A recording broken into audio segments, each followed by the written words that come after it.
에스겔서 2장을 보겠습니다. 1절, 2절, 2절을 함께 읽겠습니다. 그가 내게 이르시되 인자야 일어서라, 내가 네게 말하리라 하시며 말씀하실 때 그 신이 내게 임하사 나를 일으켜 세우시기로 내가 그 말씀하신 자의 소리를 들으니. 1장에 이어 여기서도 에스겔 선지자가 하나님으로부터 소명을 받는 장면입니다. 하나님께서 에스겔에게 인자라는 칭호로 불렀습니다. 인자란 사람의 아들이라는 뜻으로 본서에 모두 93에 사용되었습니다. 구약 성경에서 인자라는 칭호가 에스겔에게만 사용된 용어는 아닙니다. 시편 기자와 다니엘에게도 사용되었고 성육신하여 세상에 오실 메시아를 지칭할 때도 사용되었습니다. 에스겔에게 사용된 인자라는 용어는 창조주 하나님에 대하여 피조물인 인간, 특히 죄인이며 유한한 인간이라는 것을 인식케 하는 뜻으로 사용되었습니다. 신비한 환상과 하나님의 영광에 접하여 꿇어 엎드린 에스겔을 하나님의 신 곧 성령께서 일으켜 세워주셨습니다. 하나님의 말씀을 듣고 전하는 선지자의 임무를 수행하도록 일으켜 세워주신 것입니다. 3절, 4절, 2절을 함께 읽겠습니다. 내게 이르시되 인자야, 내가 너를 이스라엘 자손 곧 패역한 백성 나를 배반하는 자에게 보내노라. 그들과 그 열조가 내게 범죄하여 오늘날까지 이르렀나니 이 자손은 얼굴이 뻔뻔하고 마음이 강팍한 자니라. 내가 너를 그들에게 보내노니 너는 그들에게 이르기를 주 여호와의 말씀이 이러하시다 하라. 하나님께서 에스겔을 이스라엘 자손에게로 보내신다고 하였습니다. 사명자는 하나님의 부르심을 받고 보내심을 받아서 일하는 자입니다. 하나님은 에스겔이 가서 하나님의 말씀을 전파해야 할 대상인 이스라엘 자손이 어떤 성격과 상태인가를 말씀하셨습니다. 패역한 백성이라고 하셨습니다. 신성 모독하는 더럽고 혐오스러운 자라는 뜻을 가진 단어입니다. 하나님을 배반하는 자라고 하셨습니다. 그 조상들로부터 배반하여 왔습니다. 얼굴이 뻔뻔한 자라고 하셨습니다. 파렴치한 자들이었습니다. 마음이 강팍한 자라고 하셨습니다. 양심이 마비된 상태였습니다. 너는 그들에게 이르기를 주 여호와의 말씀이 이러하시다 하라 하였습니다. 선지자 자신의 견해나 판단을 말하는 것이 아니라 하나님이 주신 말씀을 그대로 전하는 것임을 역설하도록 명하셨습니다. 5절 한 절을 함께 읽겠습니다. 그들은 패역한 족속이라 듣든지 아니 듣든지 그들 가운데 선지자 있은 줄은 알지니라. 하나님의 말씀을 전하는 사명을 받은 자는 상대가 듣든 아니 듣든 전파해야 합니다. 듣지 않는다고 낙심하거나 포기해서는 안 됩니다. 그들 가운데 선지자가 있은 줄을 알게 되도록 하는 것은 사명 수행에 해당하기 때문입니다. 우리가 하나님의 말씀을 듣지 못하겠다라고 핑계하지 못하게 해야 합니다. 하나님의 말씀을 들은 자가 믿고 순종하는 것까지는 전하는 자에게 책임을 묻지 아니하십니다. 특히 구원의 복음에 대하여는 전파하는 그 일을 수행하는 것으로 임무를 다하는 것으로 인정하십니다. 때를 얻든지 못 얻든지 전파하고 듣고 믿든지 믿지 않든지 전파해야 합니다. 6절 한 절을 함께 읽겠습니다. 인자야, 너는 비록 가시와 질레와 함께 처하며 정글 가운데 거할지라도 그들을 두려워 말고 그 말을 두려워 말지어다. 그들은 패역한 족속이라도 그 말을 두려워 말며 그 얼굴을 무서워 말지어다.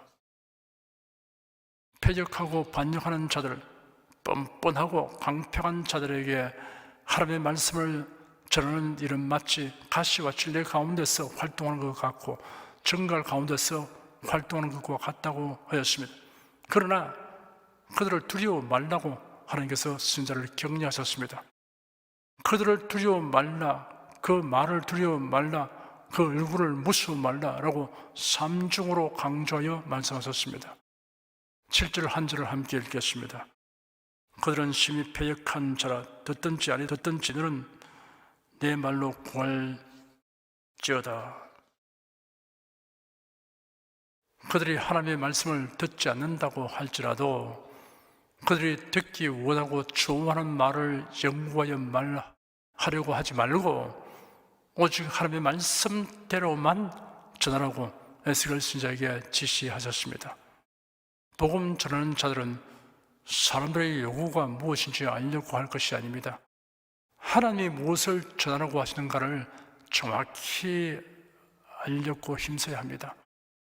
상품을 생산하고 판매하는 사업가들은 구매자들이 요구하고 필요로 하는 것들을 알기 위한 시장 조사가 필요합니다. 정치가들은 국민들, 유권자들의 형평과 요구를 파악하여 정책을 만들고 정견이나 공약을 발표해야 합니다. 그러나 선지자나 복음 전도자는 하나님의 뜻을 전달한 임무를 받은 자들입니다.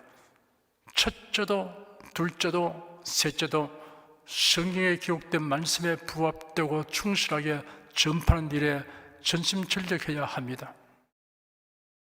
1912년 4월 14일 세계 최대의 여객선 타이타닉호가 항해하던 중 빙산에 충돌하여 침몰하였습니다. 구명대가 승객 수의 반밖에 구비되어 있지 않았기 때문에 무려 1517명이 희생되었습니다. 승객 중에 존 하퍼라는 부흥사가 있었습니다. 그는 시카고의 무디 교회에서 설교하기 위해 이 여객선을 탔던 것입니다. 그는 늘반지를 잡고 힘겹게 버티고 있었습니다. 그는 같은 형편에 처한 한 젊은이를 발견하고 애써서 가까이 접근하자 큰 소리로 젊은이 구원 받았습니까?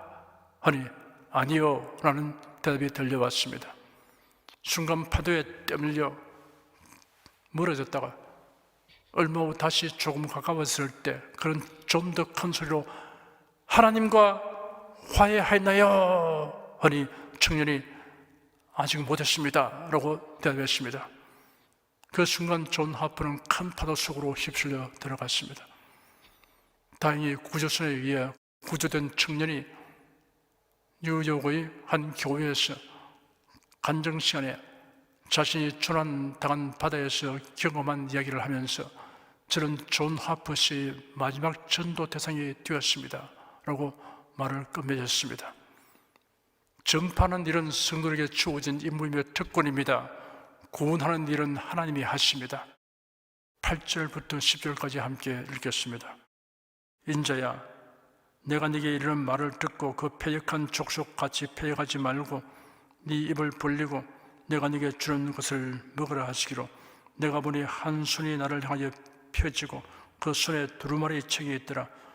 그가 그것을 내 앞에 펴시니 그 안팎에 글이 있는데 애가와 애곡과 재앙의 말이 기록되었더라. 그 패역한 족속같이 패역하지 말라고 하셨습니다. 사명자도 패역하게 될 위험이 있다는 경고를 하셨습니다. 자만하지 말아야 합니다. 음식을 먹듯이 하나님의 말씀을 먹으라고 하셨습니다. 구경하는 것으로는 배부르게 되지 못하며 영양을 섭취하지 못합니다. 먹어야 합니다. 그래야 뼈와 살과 힘이 됩니다. 하나님께서 말씀이 기록된 두루마리 책을 내미시는데 선지자가 보니 그 안팎에 글이 있었습니다. 보통 두루마리 책은 한 편에만 기록되는데 이는 특이한 책이었습니다. 그 말씀은 이스라엘 백성이 당한 재앙과 환난으로 인한 슬픔에 대한 기록이었습니다. 성경은 구원의 기쁜 소식과 함께 심판과 멸망의 슬픈 소식이 있습니다. 믿고 순종하는 자에게는 기쁜 소식입니다. 복된 소식입니다. 좋은 소식입니다. 반면에 믿지 않고 회개치 않는 자에게는 슬픈 소식입니다. 나쁜 소식입니다. 하나님의 말씀은 경계와 경고의 메시지와 권고와 위로의 메시지이며 또한 복된 약속들입니다. 그러므로 하나님의 말씀에 대한 각 사람의 태도 여하에 따라 구원의 소식이 되거나 심판의 소식이 됩니다. 그러므로 하나님의 말씀을 믿고 순종하는 자에게는 성경이 한없이 귀하고 보배로운 책입니다. 성경을 읽고 상고하는 즐거움과 행복은 세상 것과는 비교할 수 없습니다. 기도하겠습니다. 하나님의 말씀을 듣는 사람의 자세에 따라 각기 다른 체험의 세계를 가지게 된다는 사실을 살펴보게 됨을 감사드립니다. 배우고 깨달으며 경계를 받고 회개하며 믿고 순종하며 살기로 작정한 사람들에게 성령께서 열심과 강한 의지를 주시기를 간구합니다. 주 예수 그리스도 이름으로 기도드립니다. 아멘.